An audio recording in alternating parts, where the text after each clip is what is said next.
Disclaimer: this story contains unhealthy relationship dynamics and other content that modern viewers might find upsetting. Listen at your own risk. Hi, I'm Morgan, and today I will be reading from The Man Without a Heart by Ruby M. Ayres, and I will be continuing with Chapter 4. It seemed a long time to Barbara before she heard Asher's step on the stairs. When at last he came into the room, she did not turn around.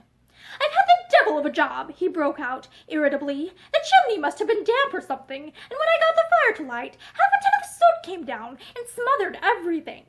Barbara turned round, a little malicious smile in her eyes. "I thought you liked roughing it and leading a simple life," she said unsympathetically. Then suddenly she broke into unrestrained laughter. "Oh, you look like a chimney sweep." Asher flushed beneath the grime that streaked his face. "I'm not used to grates," he answered gruffly. "An open hearth and an armful of wood make a good enough fire where I come from." He disappeared into the kitchen, and she heard the sound of splashing water. After a moment he came back. The more you tell me about Australia, the more I wonder that you ever came back to England," Barbara said. She was sitting by the fire, one foot resting on the curb, the light from the flames playing about her. "If I loved any place as much as you seem to have loved the back of beyond, or wherever it was, I would never have left it for this climate. Look at the world outside tonight, for instance." He crossed the room and stood beside her, his eyes searching her face suspiciously. "Why are you suddenly friendly to me?" he asked. "If you think you can get over me like that, Miss Weir." Barbara laughed, though her cheeks flushed at the veiled insult of his words. "I'm growing sensible," she said quietly. "I quite realize that it's useless to try and pit my strength against yours, so I'm going to make the best of it. For the moment, I suppose, and then seize the first opportunity of running away. Is that it?" She shook her head. "No, I shall not run away. As a matter of fact, I think I shall rather like being here when we've had a week or two of it." She could have laughed at her own bravely spoken words. A week or two, when her only longing was to get away from the isolation and dreariness, and the voice of the wind in the trees. Asher answered grimly.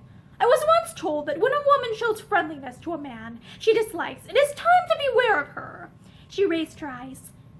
"I don't dislike you. Until tonight I liked you very much." The faintest quiver twisted his mouth. "Without wishing to be rude, I do not flatter myself that that is the truth, Miss Weir." She looked at him quietly. "It is, I assure you. Ask Edmund.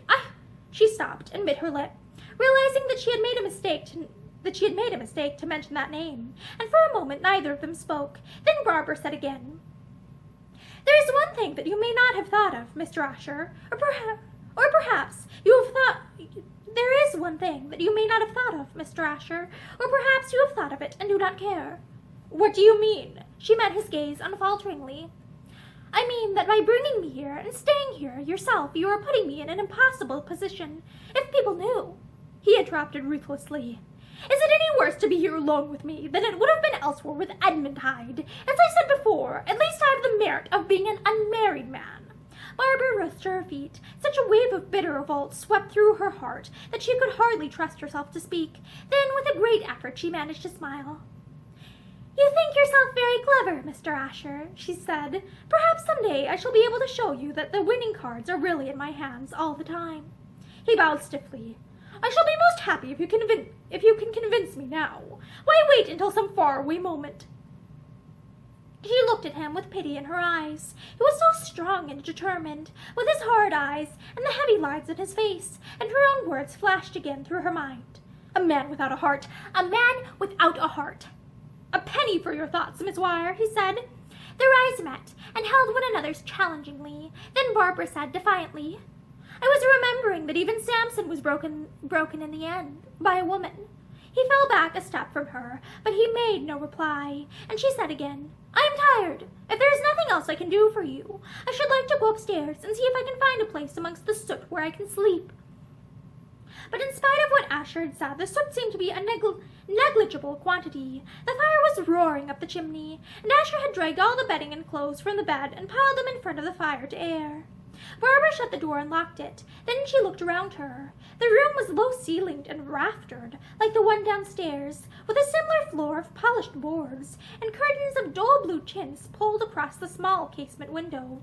The furniture was of the plainest, a narrow wooden bedstead, a Queen Anne chest of drawers on which stood an old mirror, and a couple of brass candlesticks very discolored through lack of cleaning, a corner washstand with a blue jug and basin, and an old-fashioned heavy wardrobe stood against the farthest wall. Asher had brought up her luggage and unstrapped it, but Barbara felt too tired and dispirited to attempt any unpacking. She just dragged forward the one armchair the room boasted, and, leaning her chin on her hand, stared into the crackling fire. Downstairs she could hear Asher moving about, and the sound of his steps seemed to intensify the silence and her own loneliness.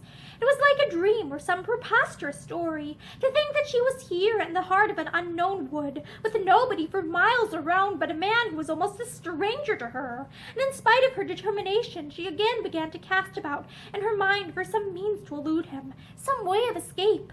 She thought of Linda's house with a throb of heart-sickness. Could it be only last night that she had felt so safe and secure? She kicked off her slippers and tiptoed to the window, pulling aside the chintz curtains.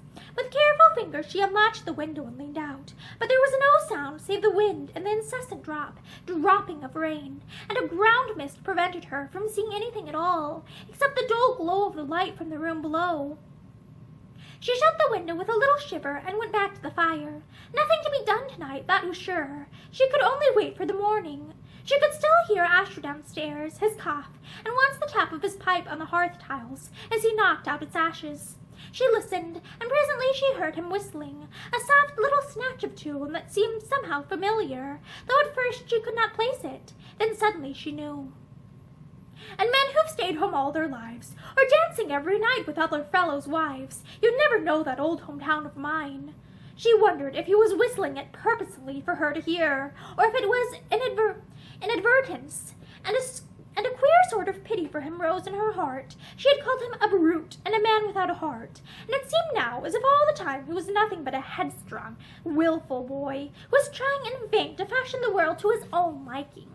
She wanted to hate him, but it seemed impossible, and it was with a deep pity in her heart that presently she fell asleep in the armchair, with the comforting glow of the fire on her face. She slept like that until morning, dreamlessly and deeply, to waken to the realization that she was cold, and to the feeling of sunshine in the room. She started up with a gasp, and for a moment stood staring round her, not realizing where she was.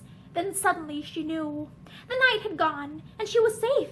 A deep sigh of thankfulness escaped her. She found her watch, and saw that it was not yet 6, but it was light outside, and when she drew aside the curtain she gave a cry of pleasure. The little house seemed like a fairy cottage built in the heart of a wood, and the sun was shining on leaves that were already touched with a faint and definable change of autumn, and shading the deep bracken and undergrowth with golden light. She opened her window and drew in a breath of the wonderful air. It seemed to be laden with all the scents of nature, and she closed her eyes with a feeling of intoxication.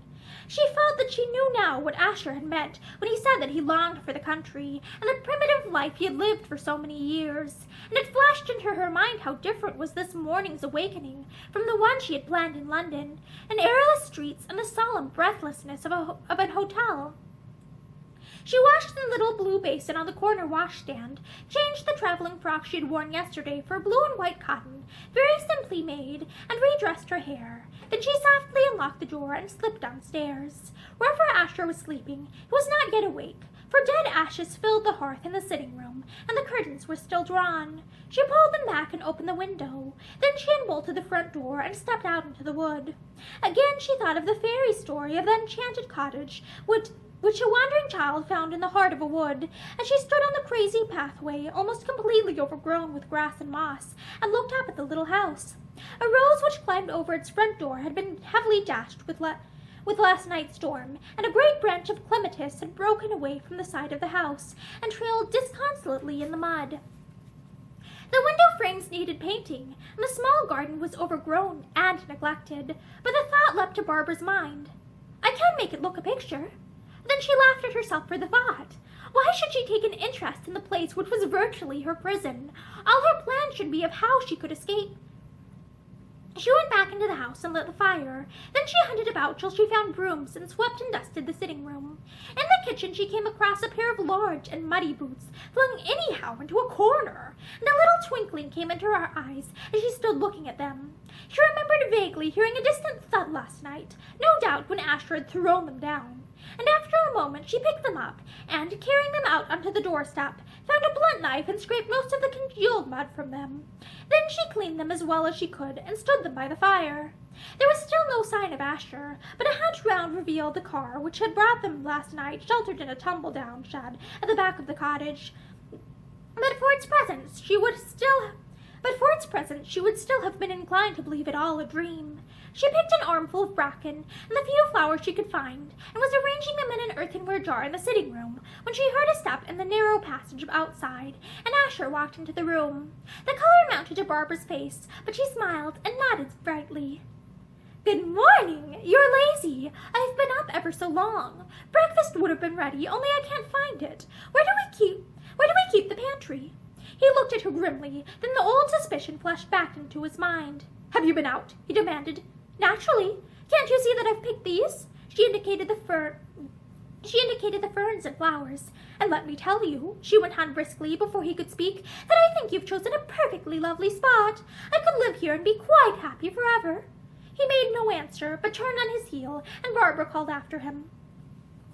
"One other thing. If I'm to do the housekeeping and keep the place clean, kindly don't leave your dirty boots all over the place. I've got the worst of the dirt off for you this time, but in the future you can do it yourself. That's fair, isn't it?" His face darkened. "I did not ask you to clean my boots." She smiled in a friendly fashion. "I know, but you would have done it, I expect, so I forestalled you. However, it's the last time. You can do all those sorts of jobs. You can clean mine as well. I'll give them to you after breakfast. And we want some more wood chopped, and there's a creeper to nail up."